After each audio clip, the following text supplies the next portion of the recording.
Pemirsa, baru 2 bulan bebas dari penjara karena kasus narkoba, seorang ibu 1 anak asal Cirebon, Jawa Barat kembali harus berurusan dengan hukum.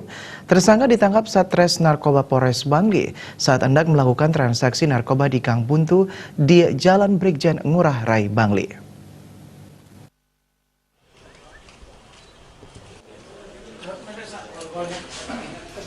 Kapolres Bangli AKBP Igusti Agung Dana Aryawan didampingi Kasatres Narkoba AKP Igede Sudiarno Putra menyatakan tersangka ditangkap berawal dari informasi yang didapat petugas bahwa di Gang Buntu dekat toko modern berjejaring di bilangan Jalan Brigjen Ngurah Rai akan ada transaksi narkoba.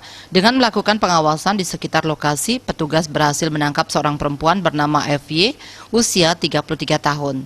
Pada FY ditemukan 2 bungkus serbuk kristal yang masing-masing beratnya 0,96 gram bruto dan 0,21 gram diduga narkotika golongan 1 jenis sabu-sabu. Atas temuan itu, petugas kemudian mengamankan tersangka berikut barang bukti ke Mapolres Bangli. Petugas juga mengamankan alat bukti berupa bukti transfer yang diduga ada kaitannya dengan transaksi narkoba, handphone dan buku kecil yang berisi catatan pelanggan yang belum melunasi pembayaran pembelian sabu-sabu. Dari tersangka kita mengamankan beberapa barang bukti, ya. Barang bukti yang pertama itu barang bukti tadi yang saya sampaikan yang diduga sebagai sabu di bungkus rokok. Kemudian yang kedua yang diduga sabu di dalam bungkus kertas.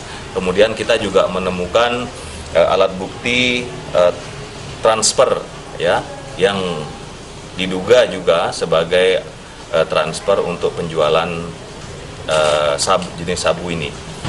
Untuk yang bersangkutan merupakan residivis, ya, residivis baru keluar dari LP Karangasem, ya, 2 bulan yang lalu. Kasus apa? Kasus yang sama, ya, kasus yang sama.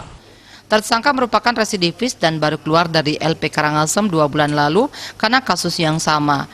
Terpaksa menjadi pengedar narkoba karena sulit mencari pekerjaan selepas dari penjara dan juga sebagai pemakai narkoba sejak 2008. Tim Liputan Bali TV.